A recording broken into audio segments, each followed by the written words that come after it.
आपने सुन तो लिया होगा कि साहब आका सजदे में थे, हुसैन पाक पीठ पे बैठ गए, सजदे को लंबा कर दिया, जब तक उतरे नहीं आपने सजदे से सर नहीं उठाया। मगर यार पीठ जमीन से एक दो बालिश इतनी ऊंची होगी, अगर नबी उठ जाते, हुसैन गिर भी जाते तो हाथ पांव तो नहीं टूटते ना, कोई छत पे से थोड़ी गिर रहे थे। मगर दुनिया वालों को ये एक मोहब्बत का तकाजा दिखा दिया कि अल्लाह की इबादत मैं कर रहा हूं, सजदे में हूं, हुसैन पीठ पे बैठे हैं, पीठ पे से बच्चा गिरेगा तो कितनी जोर से गिर जाएगा। ऐसा तो है नहीं कि हाथ पांव टूटेंगे, आहिस्ता से गिरेगा। मगर नबी ने दिखा दिया कि तुम्हारा आका, तुम्हारा पैगंबर, तुम्हारा नबी ये भी गवारा नहीं करता है कि मेरे नवासे को इतनी सी भी हल्की सी भी चोट नहीं कि पीठ पे से गिरे और हल्की सी भी तकलीफ हो जाए। इस बात से बड़ा अंदाजा लगाया जा सकता है। और मैं तो ये कहता हूं, जब तक नबी के बच्चों पर, नबी के नवासों पर, आले मोहम्मद पर अगर दुरूद ना पढ़ें तो आपकी नमाज भी मुकम्मल नहीं हो सकती। अल्लाहुम्मा सल्ली अला मोहम्मद व अला आले मोहम्मद। आले मोहम्मद कौन है? यही तो है। और हदीस शरीफ है, अला व मम माता अला हुब्बे आले मोहम्मद सल्लल्लाहु ताला अलैहि वसल्लम माता शहीदा। अला जो अरबी जानने वाले हैं, लिख के पढ़े हैं, इसका मतलब आता खबरदार, होशियार हो जाओ, तवज्जो रखो। इस अलाह का मतलब समझ रहे? आपको तंबीह की जा रही है, एकदम मुतवज्जे रहो। अब क्या होगा? अला खबरदार, वमम माता अला हुब्बे आले मोहम्मद सल्लल्लाहु ताला अलैहि वसल्लम, जो आले रसूल से मोहब्बत करता हुआ, करबला वालों की मोहब्बत सीने में बिठा करके सैयदों से मोहब्बत करता हुआ इस दुनिया से जाए तो वो ऐसे ही नहीं, शहीद का मर्तबा पा करके जाता है। ये मेरी बात हो तो पलटा दो, हजरत की हो पलटा दो, हमारे बुजुर्ग बैठे इनकी हो पलटा दो। नबी की बात है, कहां से पलटाओगे? खुद पलट जाओगे। अगर नबी की बात कोई पलटाए तो खुद पलट जाएगा। और नबी की बातों को मान लेना ही तो ईमान है। अल्लाह के रसूल सल्लल्लाहु ताला अलैहि वसल्लम आगे इरशाद फरमाते हैं, अला वमम माता अला हुब्बी आले मोहम्मद सल्लल्लाहु ताला अलैहि वसल्लम माता मुमिना। जो आले रसूल से मोहब्बत करता हुआ दुनिया से गया, वो ऐसे ही नहीं, ईमान की हालत में गया। रूहुल बयान में लिखा कि जुमला सुनो, अला वमम माता अला हुब्बी आले मोहम्मद सल्लल्लाहु ताला अलैहि वसल्लम माता मुस्तकमिलल ईमान। जो आले रसूल से, नबी के शहजादों से मोहब्बत करता हुआ दुनिया से गया, वो मुकम्मल ईमान के साथ गया। ये आका की बातें, ये नबी का फरमान। और एक तो इतना प्यारा जुमला सुनोगे तुम मचल जाओगे, अला वमम माता अला हुब्बी आले मोहम्मद सल्लल्लाहु ताला अलैहि वसल्लम युज़फ़्फ़ुल मलाइका इलल जन्नह कमा तुज़फ़्फ़ुल अरूस इला बैति ज़ौजिहा। तवज्जो है, नबी फरमाते हैं, वो मैक वाले खुद संभाल लेंगे, कोई नहीं चाहता है कि मेरी दुकानदारी बिगड़ जाए। अगर यहाँ खराब चलेगा तो आने वाले दिनों में कोई इनको बुलाएगा भी नहीं, है नहीं। हालांकि ऐसा ना हो, ये तो मशीनरी है, किसी के पेट पे लात नहीं मारनी चाहिए। तवज्जो रखें, अल्लाह हम सब के इल्म अमल में बरकत अता फरमाए। नबी फरमाते खबरदार जो अहले बैते अतार की मोहब्बत में दुनिया से गया तो कब्र से हश्र के मैदान में युज़फ़ुल अरूस, अल्लाह हश्र के मैदान में मोहब्बत करने वाले को युज़फ़ुल मलाइका इलल जन्नह, जन्नत में फरिश्ते इस शान से ले जाएंगे जैसे नई दुल्हन को उसके शौहर के घर ले जाया जाता है। ये नबी का फरमान, आका का फरमान। अल्लाह अल्लाह सुनो, एक दिन क्या हुआ, तवज्जो रखना, अभी मैं आऊंगा। नबी एक दिन क्या हुआ, मेरे नबी चादर ओढ़े हुए और अंदर गोद में कोई और था, चादर ओढ़े हुए गोद में कोई और। एक साहबी आ गया, कहा क्या माल है, अंदाज पूछो, आका क्या माल है, का वो है जो किसी के पास नहीं। अल्लाह अल्लाह, मेरे नबी ने चादर उठाई तो दोनों बच्चे हसन और हुसैन थे, मुस्कुरा करके क्या बोले सुनो, अल्लाहुम्मा इन्नी उहिब्बुहुमा फ़अहिब्बहुमा व अहिब्ब मन युहिब्बुहुमा। ऐ अल्लाह, मैं इन दोनों से मोहब्बत करता हूँ, तू भी उनसे मोहब्बत करना, और मौला क़यामत तक जो भी इन दोनों से मोहब्बत करे तू उनसे भी मोहब्बत करते रहना। ये बड़ी बात है। अल्लाह अल्लाह बरकतें फरमाए, उम्र में बरकतें अता फरमाए, इल्म अमल में। लेकिन जरा सुनो, कौन हुसैन पाक, अभी तो करबला चलेंगे तब पता चलेगा। सैयदना हुसैन पाक, इनकी पैदाइश सुनो, मेरे नबी के नवासे हजरत इमाम हुसैन पाक रमजानुल मुबारक से पहले जो महीना जिसका नाम शाबान, उसकी 5 तारीख को 4 हिजरी में मदीने पाक में इमाम हुसैन पाक पैदा होते हैं।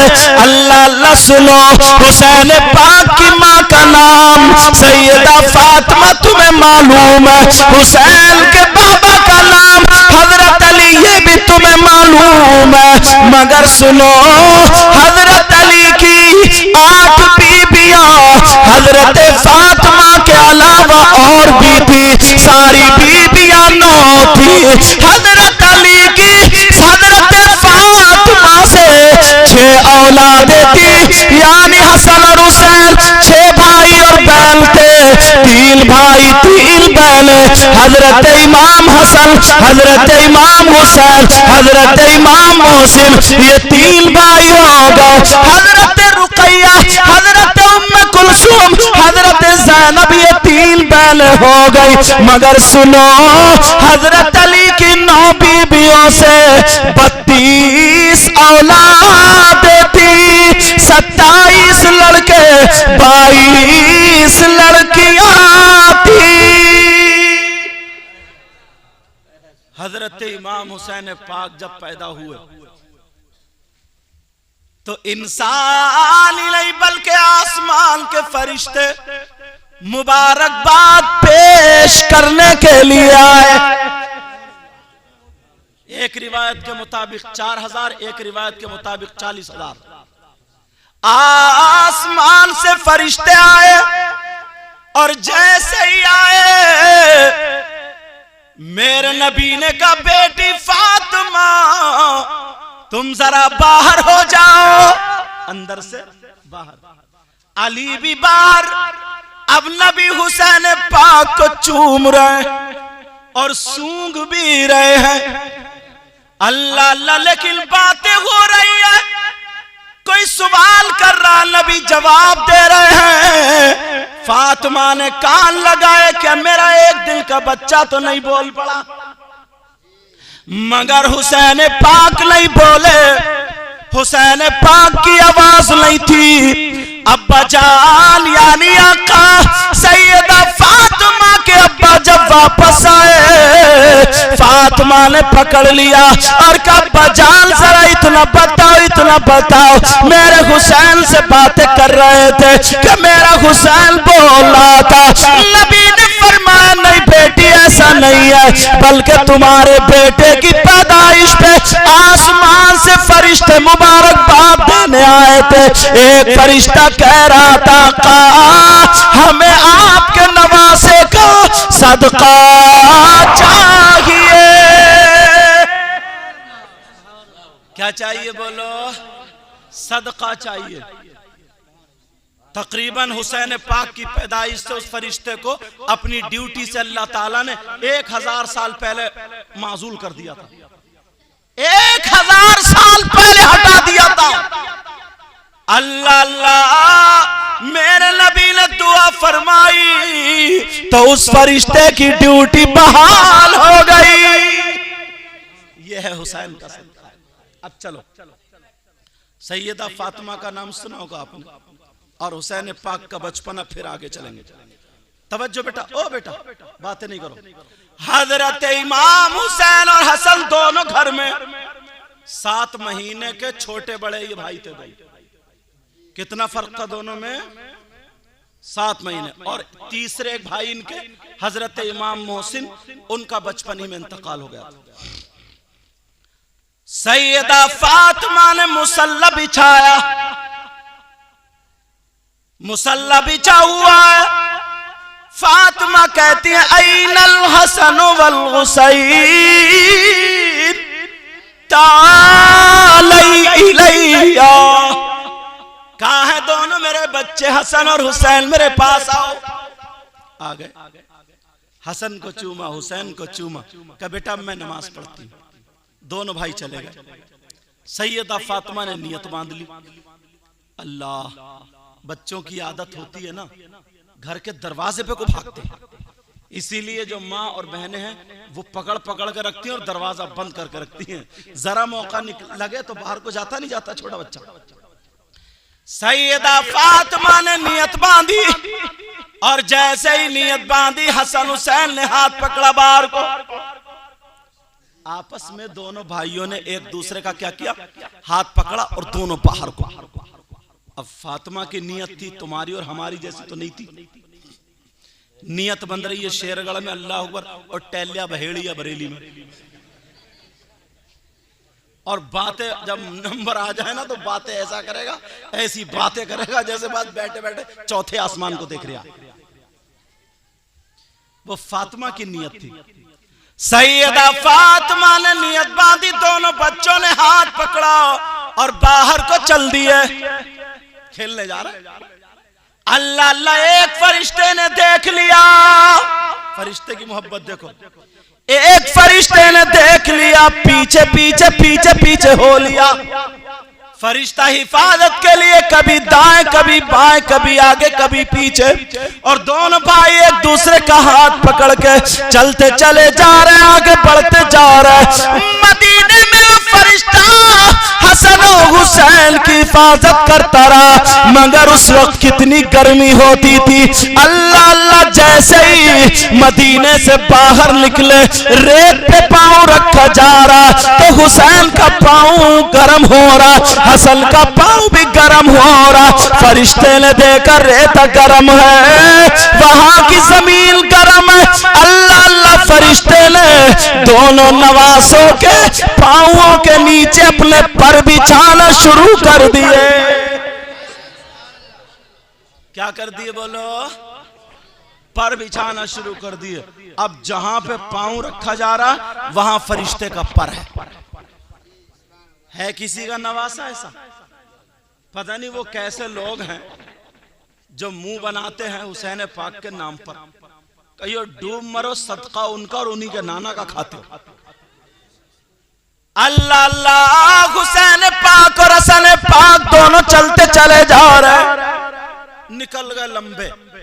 अब देखा तो धूप पड़ रही है, गर्मी, पसीना आने लगा। उस फरिश्ते की जरा मोहब्बत देखो, वो फरिश्ता ऊपर से छतरी की तरह एक पर लगा लेता है। अल्लाह अल्लाह, हसन हुसैन पर पे चल रहा, दूसरा पर ऊपर से लगा लिया, चलते चले जा रहे। जब काफी निकल गए, दोनों भाई बैठ जाते हैं और जैसे ही बैठे फरिश्ते ने अपना पर बिछा दिया। एक पर बिछा पड़ा है और एक पर से छतरी लगी हुई है और एक पर से हवा करने लगा। दोनों नवासों को नींद आ गई, दोनों सो गए। इधर सैयदा फातिमा की नमाज भी पूरी हो गई। सैयदा फातिमा ने सलाम फेरा और सलाम फेरने के बाद बच्चों को देखा तो नहीं। फातिमा कह रही है अइनल हसन वल हुसैन, हसन और हुसैन कहां? मेरे दोनों शहजादे कहां हैं? इधर देखे नहीं, इधर देखे नहीं, इधर देख, घर ही घर में परेशान। मगर वो नबी की शहजादी थी, बेपर्दा घर से निकल ही नहीं सकती। आज की अगर मेरी बहन होती तो दरवाजे पे झांकती हुई नजर आ जाती, ये इधर आकर उल्टा सीधा दुपट्टा ओढ़ के चली जाती। लेकिन ये सैयदा फातिमा है, दोनों बच्चों के लिए दिल बेकरार है, मगर घर ही घर में चक्कर लगा रही है। कह रही है मौला कोई सबब पैदा कर दे।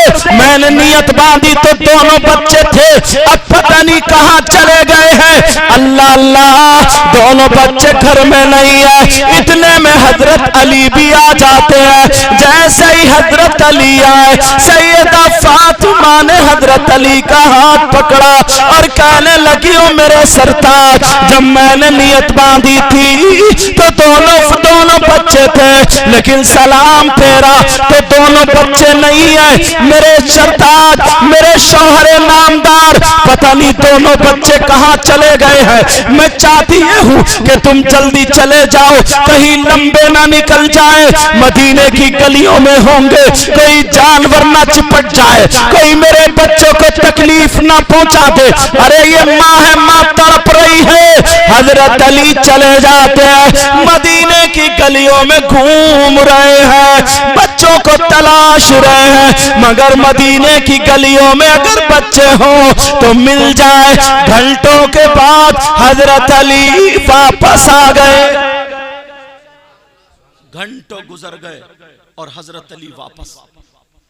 फातिमा इंतजार कर रही थी, मेरे बच्चे कहां हैं? जब देखा तो बच्चे नहीं। हजरत अली आ गए, वो भी खाली हाथ। कहा फातिमा, बच्चे मैंने मदीने की गलियां देख ली, एक एक गली देख ली, मगर दोनों बच्चे मुझे नहीं मिल पाए। फातिमा पता नहीं कहां चले गए। अब फातिमा की बेकरारी बढ़ गई। जैसे ही फातिमा की आंखों से आंसू निकलने वाले थे, इतने में आका मोहम्मदुर रसूलुल्लाह तशरीफ ले आए। जब आका घर आ जाते हैं, अब बेटी की जब बाप पे नजर पड़ती है तो बेटी की आंखों में आंसू छलकने लगते हैं। अब्बा की तरफ को आगे बढ़ जाती है और बढ़ने के बाद अपने अब्बा की गर्दन में हाथ डाल के और सीने पे सर रख के कहती है अब्बा जान, मेरे दोनों लाडले कहां चले गए हैं? मेरे दोनों शहजादे कहां चले गए? मैं बहुत बेकरार हूं अब्बा जान, मैं बहुत परेशान हूं। जब इतना कहा तो सैयदा फातिमा की आंखों में आंसू निकलने वाले थे, नीचे गिरने वाले थे। इतने में अल्लाह ताला ने हजरत जिब्रील से कहा ओ जिब्रील जल्द जाओ, मेरे नबी की आंखों में आंसू ना आए और मेरे नबी की बेटी के आंसू नीचे ना गिरे, जल्दी चले जाओ। आंसू गिरने से पहले बता दो एक फरिश्ते की हिफाजत में है। हजरत जिब्रील आ जाते हैं, लेकिन जैसे ही आते हैं और आकर के देखा तो बेटी सीने से लगी पड़ी है, मेरे नबी के सीने से। हजरत अली दरवाजे पर, हजरत अली भी घर में है। अब जिब्रील दरवाजे पे खड़े हैं और खड़े होकर के इंतजार कर रहे हैं अहले बैत के यहाँ से इजाजत मिल जाए। जब इजाजत मिली तो हजरत जिब्रील आकर के कहते हैं, कहते आका आपकी बेटी के दोनों शहजादे एक फरिश्ते की हिफाजत में वहां पर लेटे हुए हैं, आराम से हैं। जब इतना सुना तो मेरे नबी चले, हजरत अली भी चले, हजरत जिब्रील भी चले, तीनों चलते चले जा रहे हैं। और जब वहां पर पहुंचे देखा दोनों बच्चे सो रहे हैं। नबी ने हसन को उठाया और उठा करके सीने से लगाया, हजरत अली को दे दिया। नबी ने हुसैन को उठाया और सीने से लगाया, अपनी गोद में लिया और लेकर के चलने लगे। हजरत जिब्रील बोले आका इस फरिश्ते ने हुसैन से मोहब्बत की है, इसने खिदमत की है, इसे कुछ न कुछ इनाम हो। मेरे आका ने अपने हाथ उठाए और उठा करके दुआ कर दी, मौला हुसैन का सदका अता फरमा दे। जब इतना कहा अल्लाह ने उस फरिश्ते के 27 दर्जात और बढ़ा दिए। नारे तकबीर, नारे रिसालत, नारे गौसियत, मसलके आला हजरत सैयद मुकीमुर रहमान साहिब किबला, मदरसा फैजाने ख्वाजा करीम नवाज, नारे तकबीर।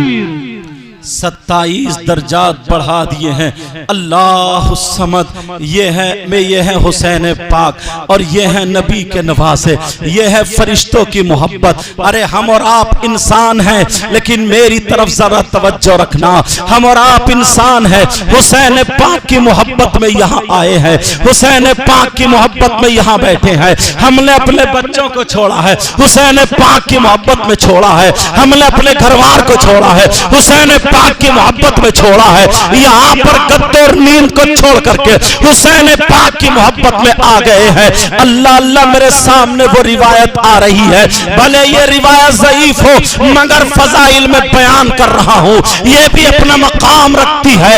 एक गांव है, उस गांव में एक भी कलमा पढ़ने वाला नहीं है। अरे तुम तो सैयदों से मोहब्बत करने वालों हो, ना जाने यहाँ पर भी कितने सैयद हैं, लेकिन जरा सुनो तवज्जो रखो। उस बस्ती में एक भी कलमा पढ़ने वाला नहीं था, एक भी नबी को चाहने वाला नहीं था, पूरी बस्ती यहूदियों की थी। एक दिन क्या हुआ, एक औरत के यहाँ बच्ची पैदा होती है, लेकिन जैसे ही बच्ची पैदा हुई उसकी माँ का इंतकाल हो जाता है। अल्लाह अल्लाह बच्ची रह जाती है और माँ का इंतकाल हो जाता है। अब बाप ने अपनी बच्ची को गोद लिया है, बड़ी मुसीबतों से पाल रहा है, बड़ी मशक्कतों से पाल रहा है। एक बच्ची को पालना आसान नहीं है, ये औरत ही का काम है, लेकिन बाप शीशी में दूध भर भर के पिला रहा है। अपनी बच्ची की मोहब्बत की खातिर उसने दूसरी शादी भी नहीं की है कि मैं अपनी बच्ची की खातिर कहीं मोहब्बत बट ना जाए। बड़े प्यार से पालता है, बड़े लाड से पालता है, मगर मुस्लिम नहीं है, गैर मुस्लिम है। अब जरा सुनो, अल्लाह की आजमाइश देखो, अल्लाह का इम्तिहान देखो। वो बच्ची जब जवान हो जाती है, वो बच्ची जब बड़ी हो जाती है, वो बच्ची जब होशियार हो जाती है, अल्लाह ने उसे मर्ज अता कर दिया, अल्लाह ने उसे मर्ज दे दिया है। अरे मर्ज क्या है, उस लड़की को कोड़ लग जाता है, उस लड़की के नाखून गिरने लगते हैं, उस लड़की के जिस्म पर चेचक हो जाती है, उस लड़की के चेहरे पर दाग पड़ जाती है, उस लड़की की आंखें बर्बाद हो जाती है, आंखों की रोशनी खत्म हो जाती है, उंगलियां कट कट के गिर रही है, वो रो रो करके कह रहा है, वो अपनी जबान से जो भी कहता हो, जमीन बेच के डॉक्टरों को पैसा दे रहा है, हकीमों को दे रहा है ताकि इलाज करा लिया जाए, मगर इलाज नहीं होता है, वो लड़की ठीक नहीं होती है। गांव वालों ने सोचा कि ये मरज उड़ करके हमारी बेटियों को ना लग जाए, हमारे बेटों को ना लग जाए, ऐसा करो इसकी बेटी के इंजेक्शन लगवा दो जहर का, ताकि ये लड़की यहाँ से मर जाए, यहाँ से खत्म हो जाए। उसके बाप को मशवरा दिया अपनी बेटी को जहर का इंजेक्शन लगवा दो, अब ये ठीक होने वाली नहीं है। मगर वो बाप जिसने बचपन से बेटी को पाला, जिसने सीने पर रख कर दूध पिलाया है, अब वो बाप अपनी बेटी को कैसे जहर दे देगा, कैसे जहर का इंजेक्शन लगवा देगा। अल्लाह समझ जब मामला आगे बढ़ा, उसने ये गवारा नहीं किया, लोग जमा हो गए हैं और होने के बाद कहा सुनो हम तुम्हें 2 दिन का टाइम देते हैं, अगर तुम लड़की को लेकर निकल जाओ या लड़की को जान से मार दो, हम इससे ज्यादा टाइम नहीं दे सकते। हमारी बच्चियों पे अगर ये बीमारी आ गई तो क्या होगा, हमारे बच्चों पे आ गई तो क्या होगा। 2 दिन हो गए वो घर से नहीं निकला। गांव के बड़े बड़े नेता है, गांव के बड़े बड़े लोग आकर के उसको घर से निकाल देते हैं, उसको जूतों चप्पल से मारा जाता है, वो घर से नहीं निकलता मगर जबरदस्ती मार मार के निकाला जाता है। उसने रो रो करके अपनी बेटी का हाथ पकड़ा, कहा चल बेटी अब हमारा तुम्हारा यहाँ गुजारा नहीं है। बाप अपनी बेटी को लेकर चला जाता है। उस वक्त इतने शहर नहीं हुआ करते थे, जंगल की तरफ को चलता चला जा रहा है, बेटी का हाथ पकड़ा, शाम तक चलता रहा। अब जब शाम हो गई एक जंगल में ठहर जाता है, रात को पेड़ के नीचे लेट जाता है और कहने लगा रात भर बेटी तो सो जाती है मगर बाप को नींद नहीं आती है, करवटें बदलता रहता है, लोगों की गालियां जहन में घूम रही है, लोगों के जूता चप्पल घूम रहे हैं। एक समाज में इज्जत थी लेकिन खत्म हो चुकी है। वो बाप जो था उसने ये मुतय्यन कर लिया कि सुबह को जहर लेकर के मैं भी पी लूंगा और बेटी को भी पिला दूंगा, दोनों लोग मर जाएंगे, अब दुनिया में रहना नहीं है। मगर उसे क्या पता था, अरे जिसे खुदा नहीं मार सकता उसको कोई नहीं मार सकता, अरे जिसकी हिफाजत खुदा करे उसको कोई नहीं मार सकता, उसको कोई नहीं मार सकता। तभी तो किसी कहने वाले ने कहा है फानूस बन के जिसकी हिफाजत हवा करे वो शमा क्या बुझे, जिसे रोशन खुदा करे। वो लड़की सुबह को जाग जाती है, बाप भी जाग जाते हैं और जागने के बाद बाप कहते हैं बेटी आंखों से अंधी है, हाथ टटोल टटोल के कहती अब्बा जान बोलो। कहने लगे बेटी अब मैं बाहर जा रहा हूं, मैं अपनी बस्ती जा रहा हूं। कहा अब्बा मुझे छोड़ के मत जाओ, मेरी माँ तो मुझे छोड़ के पहले ही दिन चली गई, मेरा कोई पुरसाने हाल नहीं है, अब्बा मुझे छोड़ करके मत जाओ। कहा बेटी मैं खाने पीने का इंतजाम करने जा रहा हूं। अल्लाह समात। कहा बेटी कहा अब्बा जल्दी आ जाना। कहा बेटी यहाँ से जाना मत। कहा अब्बा रात भर यहाँ जानवर बोलते रहे, मैं अकेली कैसे लेटूंगी, शाम तक आ जाना। ये बाप चला गया, जहर तलाशता रहा, ढूंढता रहा मगर जहर नहीं मिल पाया। अब शाम का जब वक्त हो जाता है तो उसे जहर मिल जाता है, दिल में ख्याल आया ठहर जाओ, हो सकता कोई जानवर खा जाए, हो सकता कोई कीड़ा मकोड़ा उसको डंस के मार दे, मगर खुदा जिसकी हिफाजत करे कौन मार सकता है। बाप वहीं पर रह गया कि सुबह को मैं भी जहर खा के मर जाऊंगा। और बेटी अपने बाप को याद करके पेड़ के नीचे लेट जाती है और जैसे ही पेड़ के नीचे लेटती है अल्लाह समझ बेटी अकेली लेटी है, कहीं से एक परिंदा आता है जिस परिंदे का नाम कबूतर है। वो कबूतर आकर के उस पेड़ के ऊपर बैठ जाता है, इधर से बेटी लेटी हुई है, उधर कबूतर पेड़ के ऊपर बैठा हुआ है। शबनम का जमाना था, ओस का जमाना था, उधर कबूतर के पर भीग जाते हैं। सुबह जब हो जाती है लड़की की आंख खुलती है, कबूतर ने उड़ने की तैयारी की है, अपने परों को जब फड़फड़ाया है, अपने परों को हिलाया तो लड़की की आंख में कतरा गिर जाता है, लड़की की आंख ठीक हो जाती है। दूसरी आंख में कतरा गिरा, लड़की की वो भी आंख ठीक हो गई है। कबूतर अपने परों की हवा दे रहा है, लड़की अपने जिस्म पे मल रही है। और वो ठीक होती चली जा रही है। अल्लाह समद, बाप वहां से जहर लेकर के आ गया, चलो चल के बेटी को दे दूं और खुद भी खा लूं। मगर जब आकर के देखा तो बेटी बिल्कुल सही और सालिम है, पहले की तरह खूबसूरत है, आंखें भी अच्छी हो गई। बाप देख के हैरान हो गया, बेटी को चिपट के बोला, बेटी जहर की शीशी फेंक दी। कहने लगा, बेटी मुझे बता, कोई डॉक्टर कारगर नहीं हुआ, कोई हकीम की दवा कामयाब नहीं हुई, ये बता तुझे ठीक किसने किया है? ये मेरे जुमले नहीं है, उस यहूदिया के जुमले हैं, उस गैर मुस्लिम लड़की के जुमले हैं। उसने कहा, अब्बा जान, हमें कबूतर की शक्ल में खुदा मिल गया है, हमें रब मिल गया है, हमें मौला मिल गया है, हमें परवरदिगार मिल गया है। जब इतना कहा वो कहने लगा, यही कबूतर है? कहा हाँ।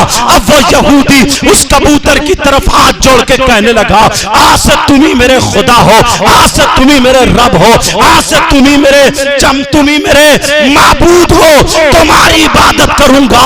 जब इतना कबूतर ने सुना तो कबूतर की आंखों में आंसू आ गए, कबूतर रोने लगा और रो रो करके कहने लगा, मौला तू मुझे जबान दे दे ताकि मैं इससे दो बातें कर लूं। ऐ अल्लाह मुझे जबान अता कर दे ताकि मैं इससे दो बातें कर लूं। उस कबूतर की दुआ कबूल हो गई, अल्लाह ने इंसानों वाली जबान दे दी। अब कबूतर बात करने लगा, कहने लगा, ओ यहूदी सुन ले, मैं खुदा नहीं हूं, मैं परवरदिगार नहीं हूं, मैं अल्लाह नहीं हूं, मैं परिंदा हूं, मैं कबूतर हूं। वो कहने लगा, मैं कैसे मानूं? अरे जहां डॉक्टर फेल है, जहां हकीम फेल है, सैकड़ों हकीमों की दवा खा ली मगर मेरी बेटी ठीक नहीं हुई। तेरे परों की हवा से मेरी बेटी ठीक हो गई, तेरे परों में कमाल कहां से आया? ओ शेरगढ़ के गयूर मुसलमानों, आज तुमने अपने घर को छोड़ा, यहां हुसैन की मोहब्बत में आए हो, जिगरा संभाल के बैठो।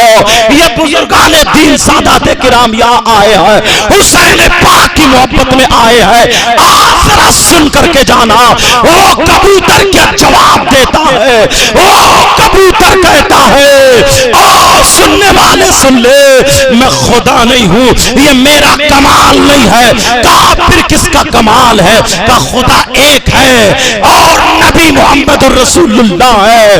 उनका कलमा पढ़ ले, एक खुदा को मान ले, फिर मैं आगे बताता हूं। उसने कलमा पढ़ लिया, कहा आगे बताओ।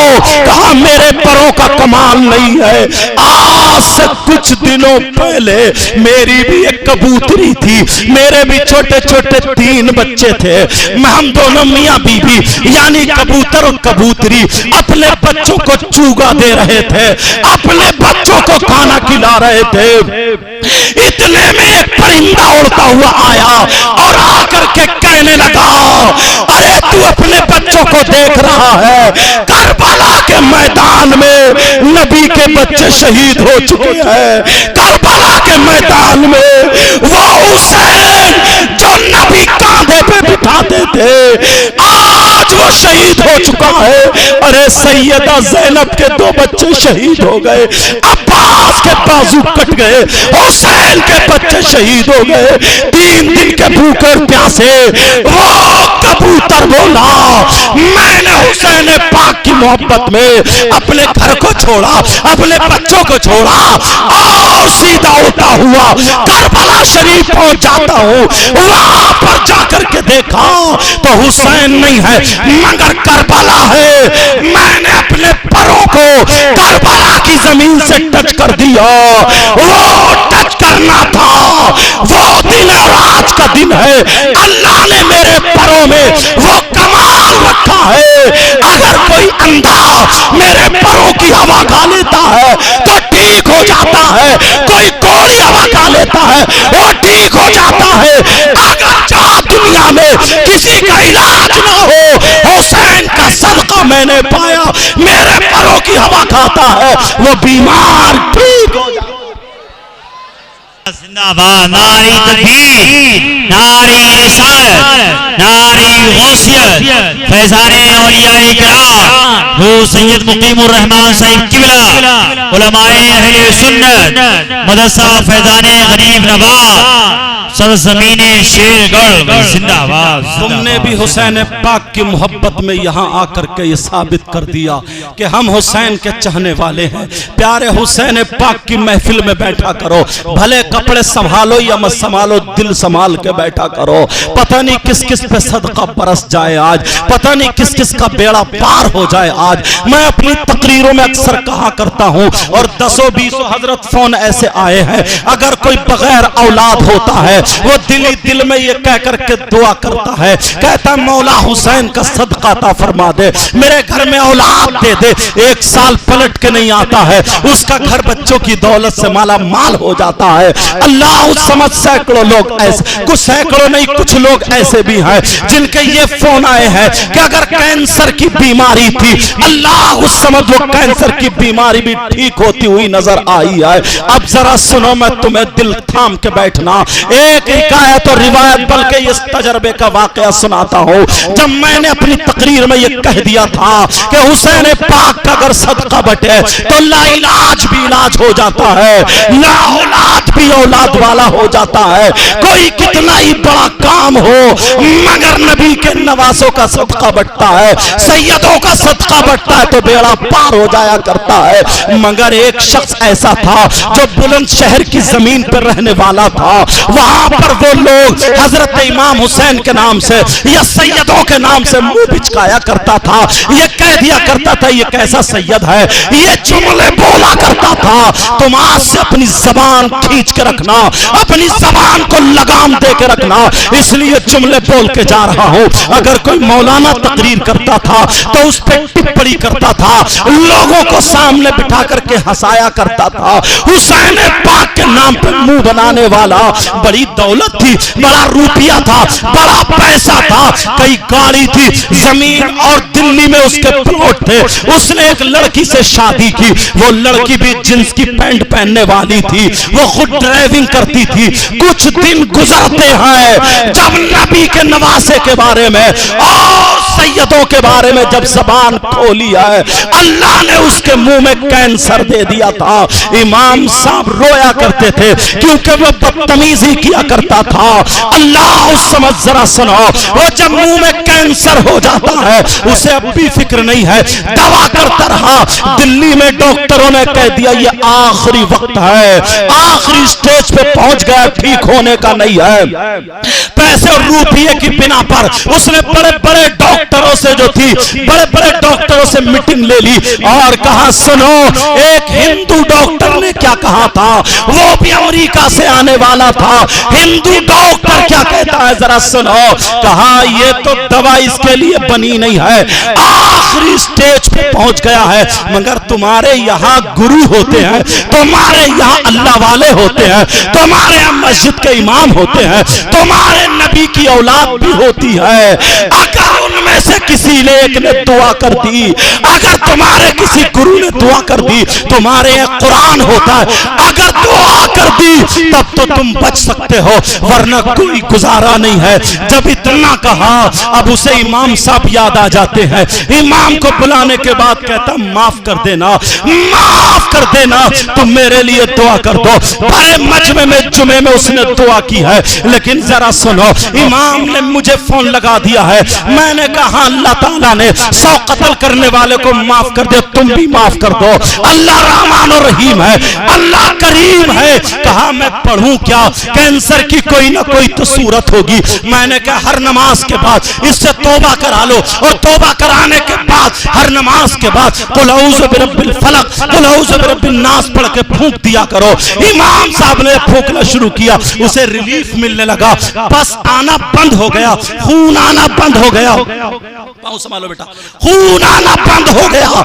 जब इतना था खून आना बंद हुआ, उसे आराम मिलने लगा, उसे रिलीफ मिलने लगा। उसने कहा तो मैं ठीक हो जाऊंगा। वो औरत छोड़ के भाग जाती है। इमाम साहब के कहने पर, मेरे कहने पर उसने एक बेवा लड़की से शादी कर ली, एक गरीब लड़की से शादी कर ली और ऐलान कर दिया, सुनो मेरी 2 सालियां हैं, अगर जो भी इनसे शादी करेगा मैं उसे कारोबार के लिए पैसे दूंगा, प्लॉट दूंगा। आज की दुनिया जानते ही हो कितनी बड़ी लालची है। अरे जहेज मांगने वालों को तुमने देखा होगा, शादी के मौके पे कितना जहेज मांगते हैं। लेकिन सुनो, आज मेरा मौजू करबला की तरफ जाएगा, इस तरफ मैं जाना नहीं चाहता, तवज्जो रखो, इसको यही रोकता हूं। अब वो लड़की से शादी हो जाती है, जुमे का दिन था, 17 तारीख थी, मैंने उसका निकाह जाकर के मस्जिद में पढ़ाया, निकाह हो जाता है। अब वो लड़की पेट से हो जाती है, हामिला हो जाती है। अल्लाह, उसके शौहर को फिर कैंसर हरा हो जाता है, उसके उसमें फिर खून आने लगा, उसके उसमें फिर पस पड़ जाता है।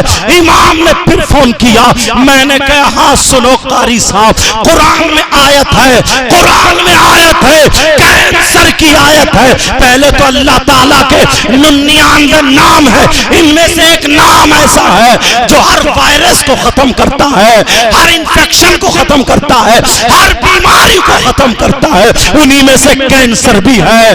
वरना सूरह ला यस्तवी तुमने फजर में सुनी होगी, हुवल्लाहुल्लज़ी ला इलाहा इल्ला हु आलिमुल गैबि वश्शहादति हुवर रहमानुर रहीम, हुवल्लाहुल्लज़ी ला इलाहा इल्ला हु अल मलिकुल कुद्दूसुस सलाम अल मुमिन अल मुहैमिन अल अजीज अल जब्बार अल मुतकब्बिर सुब्हानल्लाहि अम्मा युश्रिकून, सुब्हानल्लाहि अम्मा युश्रिकून, हुवल्लाहुल खालिकुल बारिउल मुसव्विरु लहुल अस्माउल हुस्ना युसब्बिहु लहु मा फिस समावाति वल अर्द वहुवल अजीजुल हकीम। वो लड़की ने जब पढ़ना शुरू किया, मैंने जब आयत बताई, 1 महीना गुजर गया।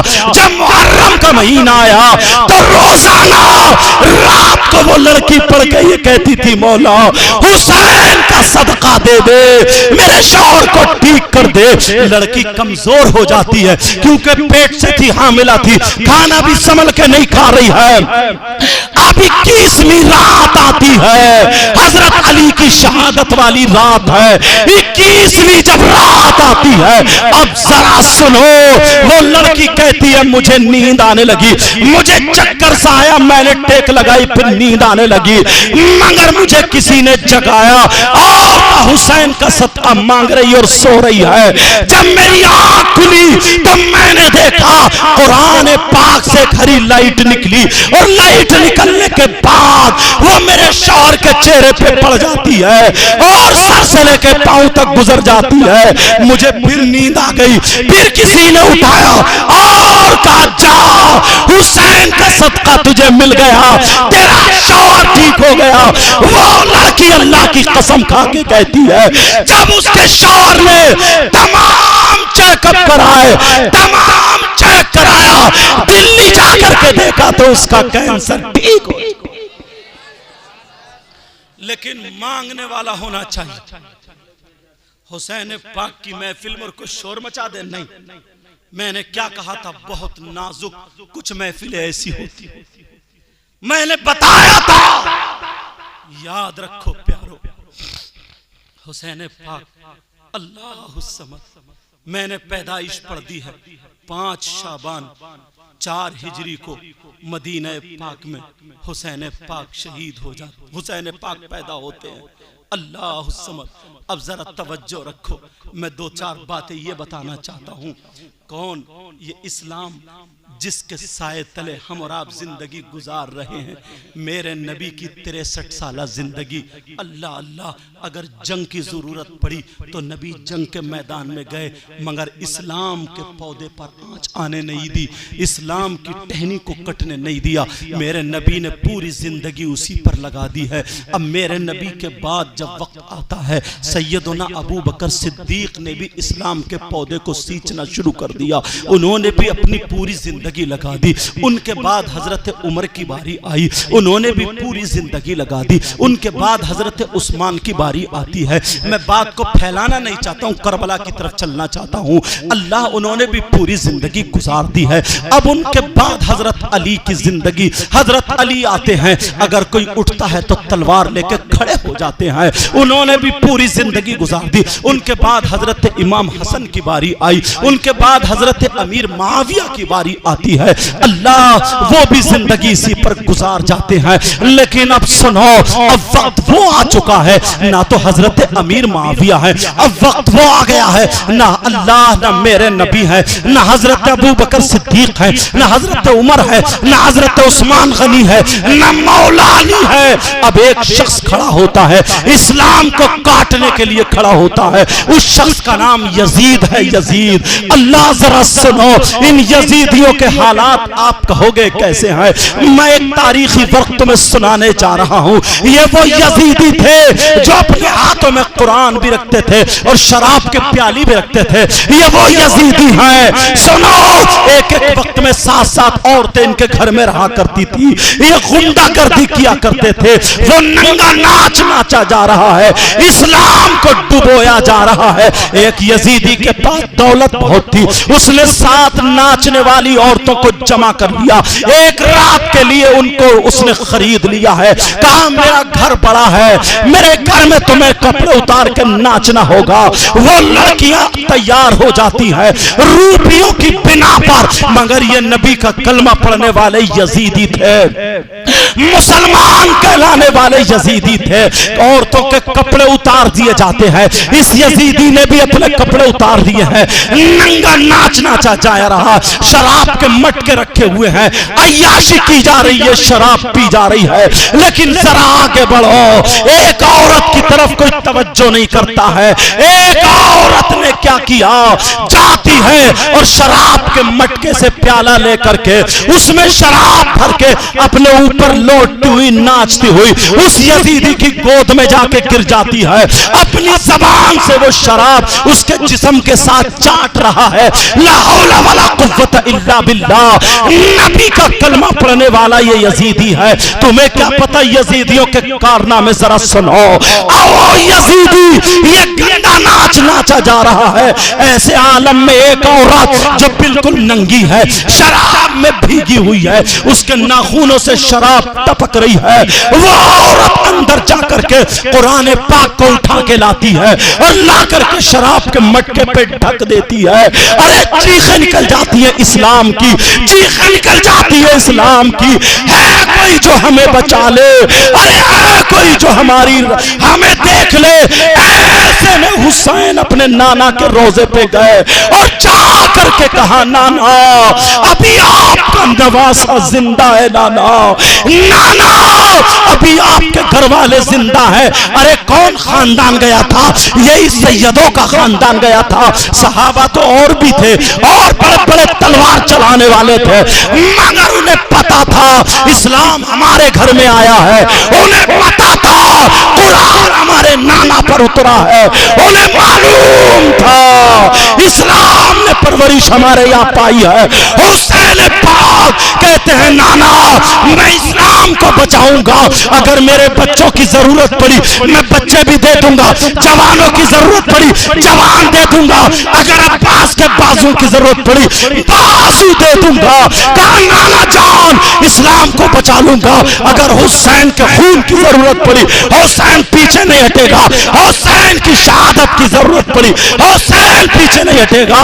अरे करबला में हुसैन लड़ने नहीं गए थे, करबला में हुसैन अपने बच्चों की प्यास बुझाने नहीं गए थे, करबला में हुसैन दौलत के लिए नहीं, सियासत के लिए नहीं, बल्कि करबला में हुसैन अपने बच्चों को कटा करके इस्लाम बचाने गए थे। दुनिया वालों को दिखा दिया हुसैन अपने बच्चों को दे करके इस्लाम को परवान चढ़ाने वाले। नारे तकबीर, नारे रिसालत, नारे गौसियत, मसलके आला हजरत सैयद मुकीमुर रहमान साहिब किबला, मदरसा फैजाने ख्वाजा गरीब नवाज। नारे तकबीर। मगर तुमसे हाथ जोड़ के कह के जाऊंगा, मुझे मालूम हो तुम हुसैनी हो, मुझे मालूम है तुम हुसैन पाक से आले रसूल से कितनी मोहब्बत करते हो प्यारो, मगर इतना कह कर के ज़रूर जाऊंगा, बेटा माइक को संभालो, इतना कह कर के ज़रूर जाऊंगा, अपने सीने में इनकी पक्की सच्ची मोहब्बत बिठाए रहना, पक्की सच्ची मोहब्बत बिठाए रहना, दुनिया से जाना तो इन्हीं की मोहब्बत के साथ जाना। मगर मैं तुमसे एक बात पूछना चाहता हूँ, हो सकता किसी को बुरी लग जाए मगर हक कहने का आदी हूँ। सुनो प्यारे सुनो, खुद करबला में 10 मुहर्रम को क्या हुआ था?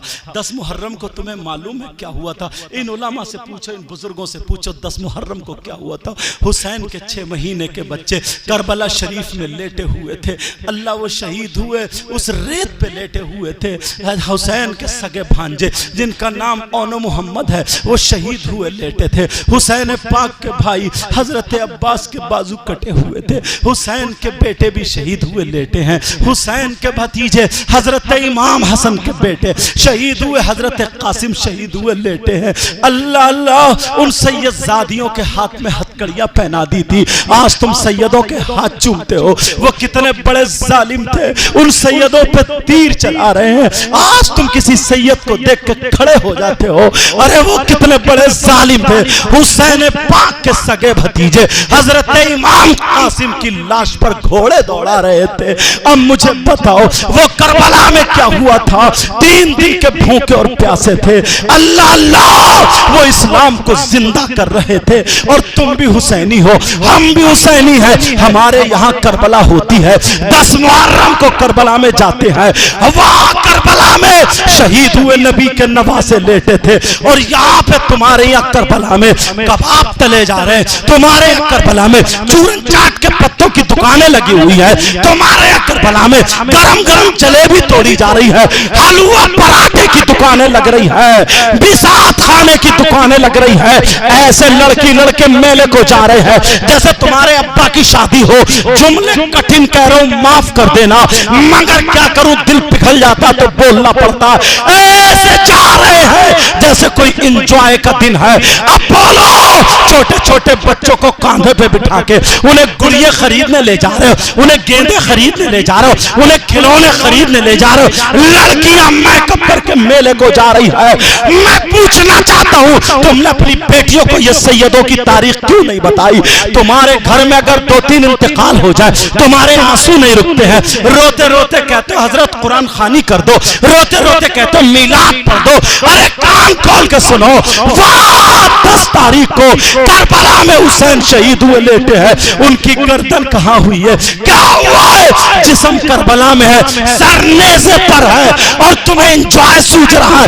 नौजवानों, तुम बिसात खाने में औरतों में घुसते हो, तुम उधर जाते हो। बोलो तुम मर्द हो या छक्का हो, और तुम मेले में क्यों जा रहे हो? तुम्हें चुटिया बुंदे खरीदना है, तुम्हें लाली क्रीम पाउडर खरीदना है, तुम्हें चूड़ी और पासेब खरीदना है। अरे क्यों जा रहे हो?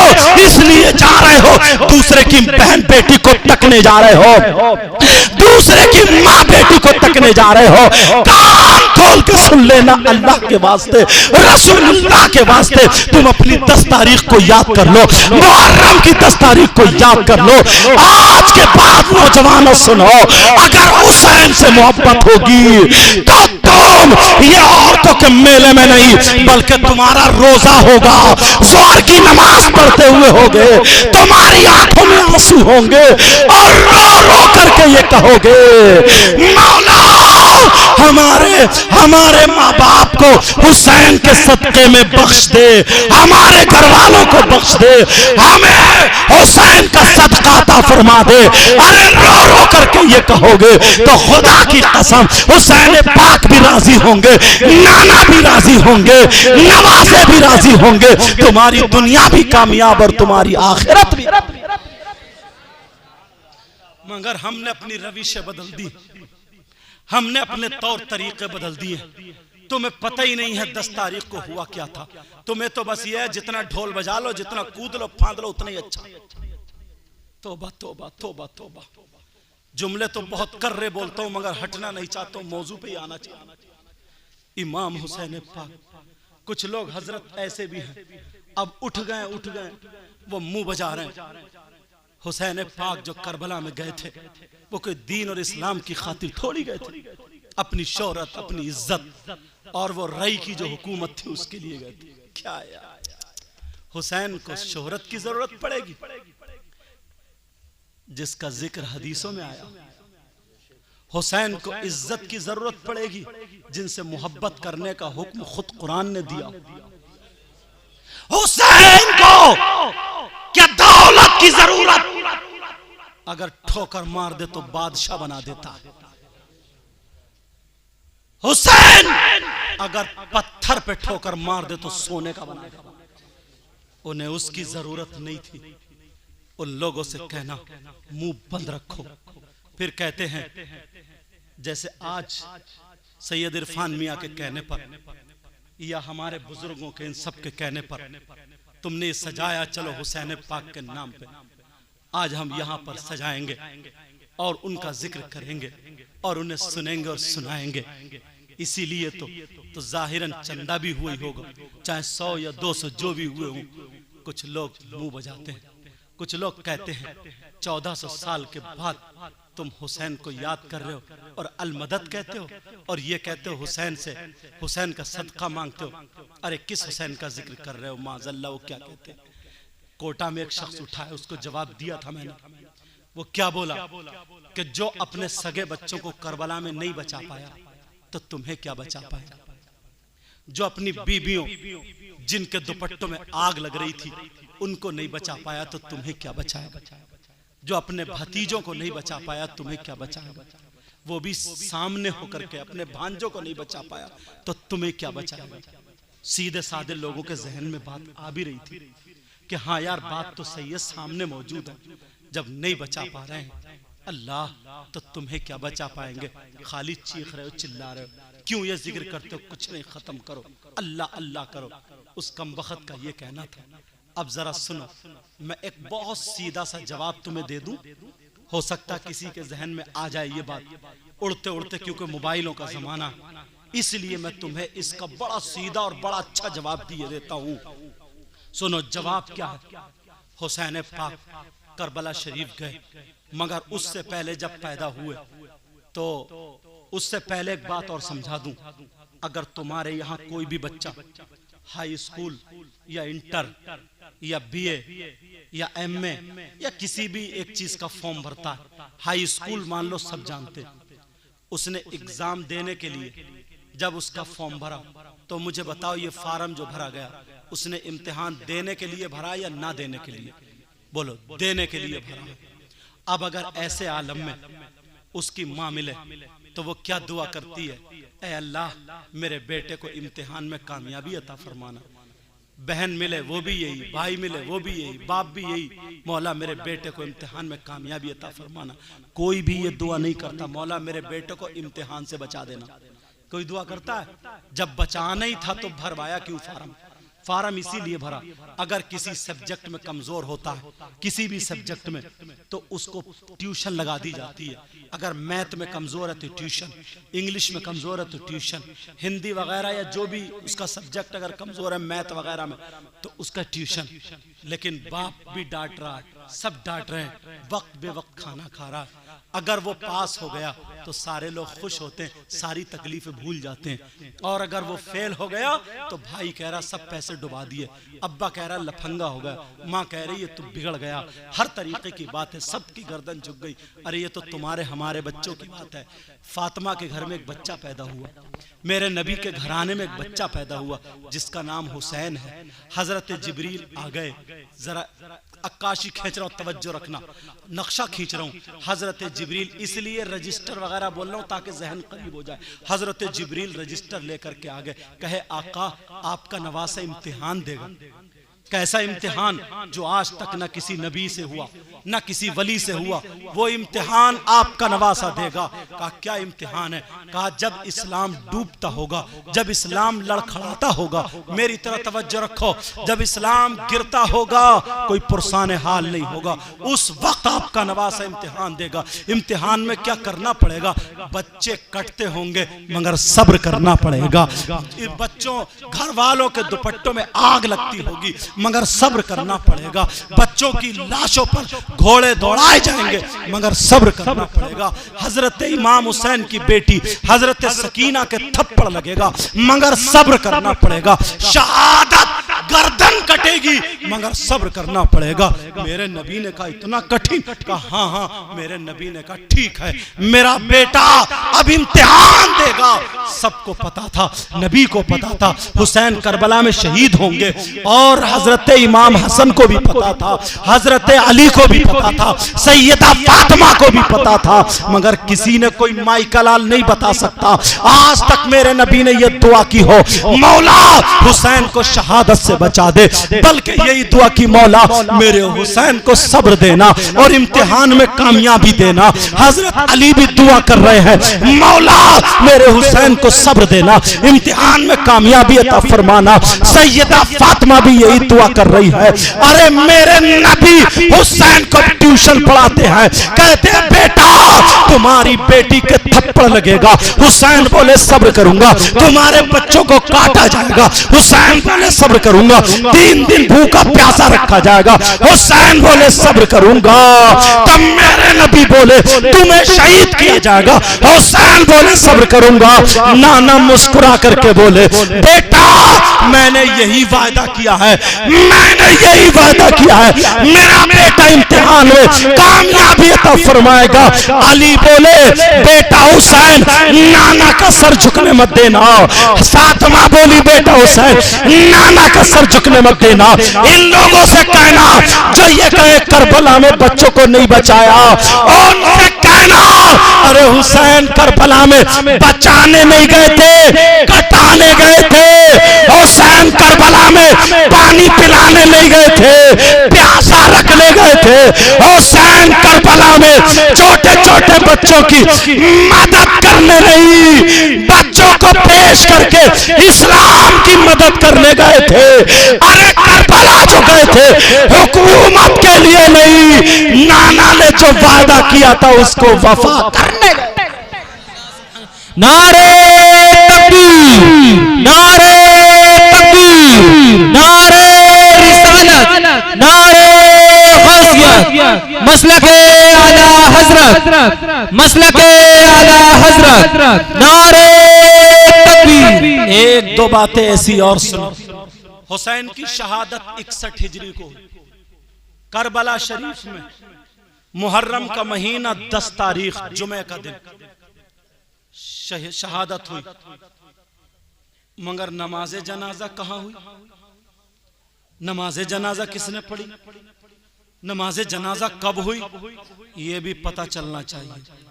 10 मुहर्रम को हुसैन पाक की नमाजे जनाजा नहीं, हुसैन पाक की 10 मुहर्रम को नमाजे जनाजा नहीं।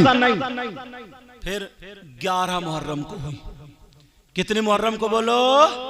11 मुहर्रम को। किन लोगों ने पढ़ी? करबला की बराबर में एक बस्ती रहती थी, उस बस्ती का नाम मकाम गादरिया। वहां के रहने वाले लोग उन्होंने नमाज जनाजा पढ़ी। वो लोग कौन थे? कबीले बनी असद के लोग थे। जैसे आज पठान, तुर्क, फकीर वगैरह वगैरह जो बिरादरी होती, उस वक्त कबीले चलते थे। कबीले बनी कल्ब, कबीले असद, कबीले बनी हाशिम, ये कबीले चलते थे। जो कबीले बनी असद के लोग थे, उस बस्ती के रहने वाले, उन्होंने नमाज जनाजा पढ़ी। अब सुनो, 10 मुहर्रम को हुसैन पाक की नमाज जनाजा क्यों नहीं? अल्लाह ताला ने उन जालिमों के दिल में रहम क्यों नहीं डाला? डाल देता।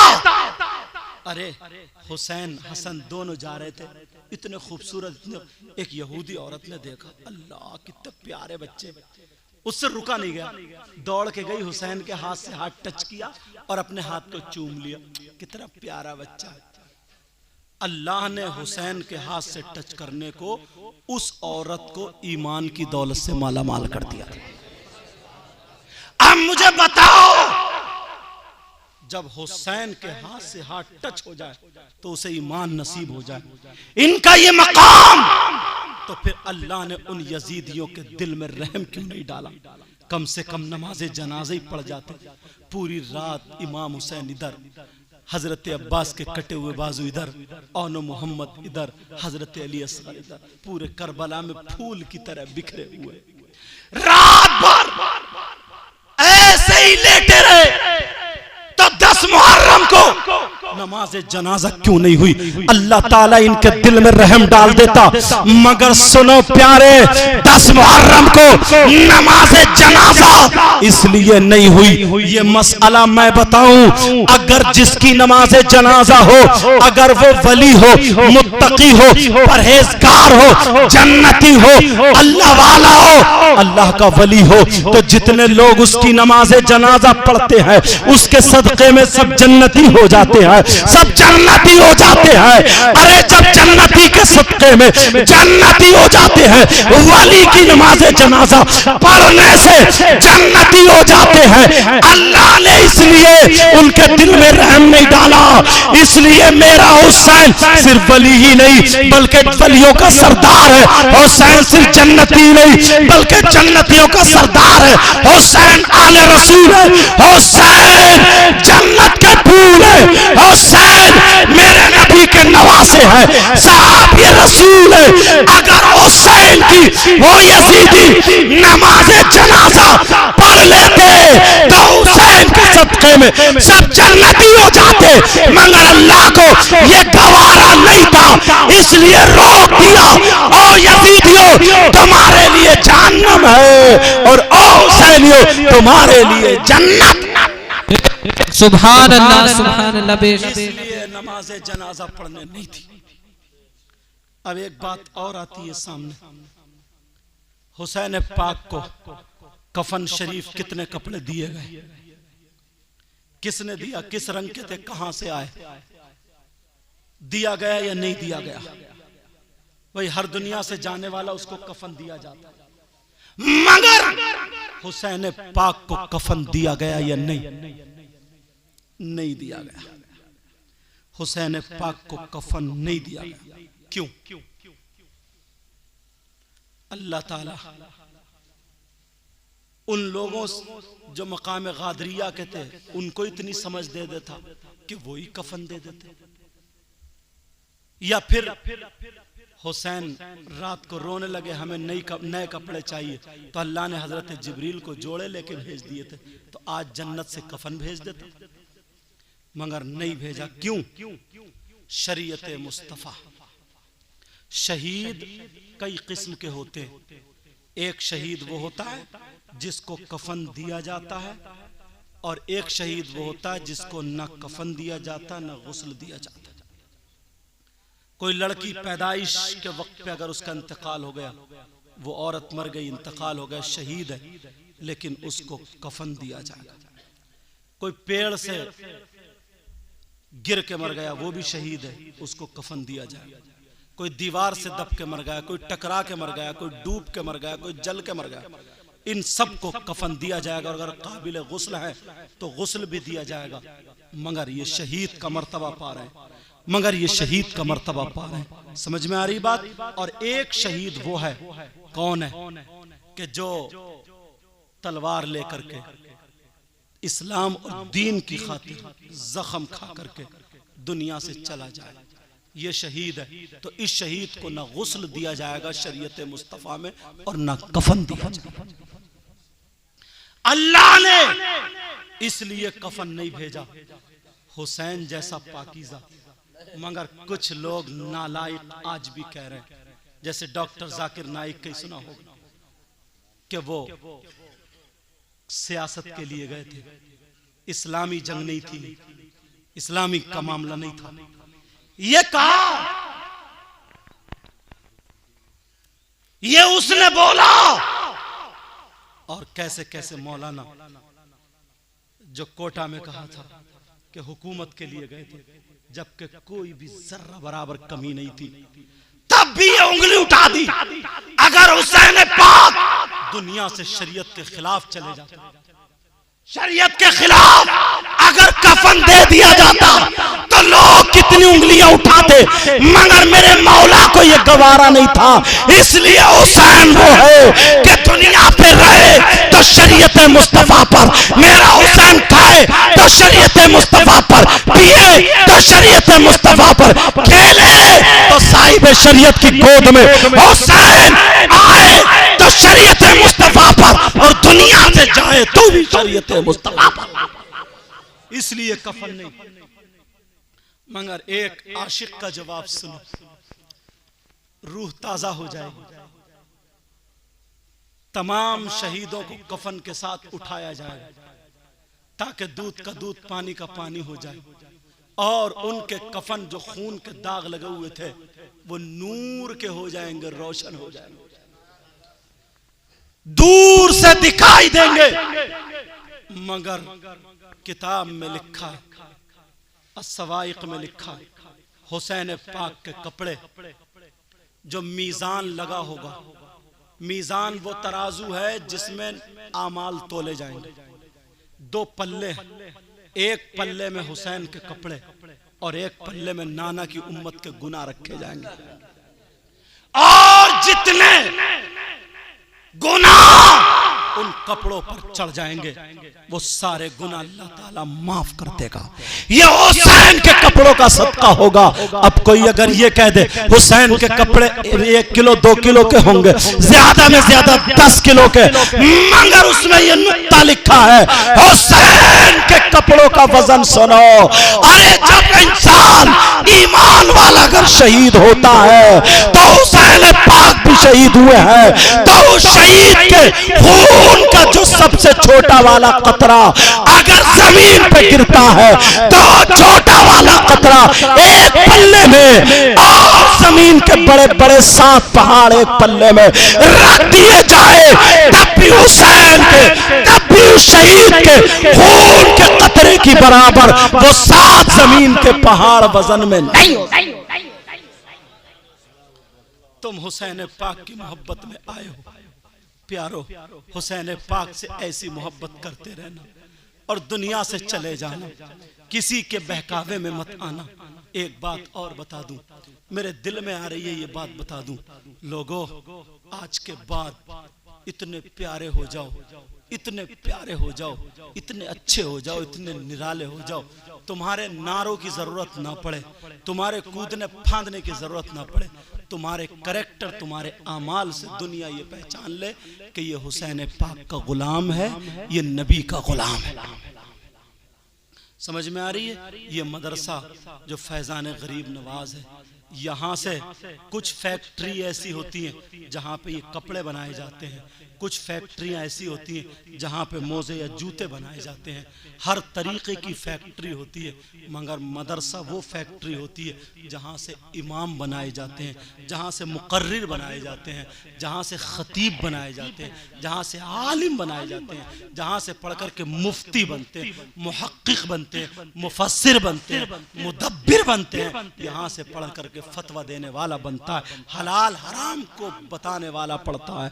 यहाँ से पढ़ने वाला जब पैदा होता है, जब जाता है तो ऐसा होता है, नबी ने खुद फरमाया, अगर कोई आलिम किसी कब्रिस्तान से गुजर जाए, कुछ पढ़े नहीं, दुआ ना करे, मर्रा का लफ्ज़ आया, मर्रा का, खाली गुजर जाए, तो नबी फरमाते हैं उस गुजरने की बरकत ये होती है, उसके गुजरने की, कि उस कब्रिस्तान के मुर्दों से अल्लाह ताला 40 दिन के लिए अजाब उठा लेता। समझ में आ रही है? तुम्हारा 1 रुपया लगेगा वो भी कामयाब है, 2 रुपए लगेंगे वो भी कामयाब। बड़ी तबीयत खुश हुई है, आप लोगों ने ये बड़ा करके, बना करके इतना बड़ा कर दिया है। गाहे गाहे जब मौका मिले, जब वक्त मिले, कोई सियासत नहीं, एक दूसरे की टांग नहीं खींचना, क्योंकि ये किसी का घर नहीं है, रसूल पाक का घर है और दीन की फैक्ट्री है। समझ में आ गई? ये दीन की फैक्ट्री है।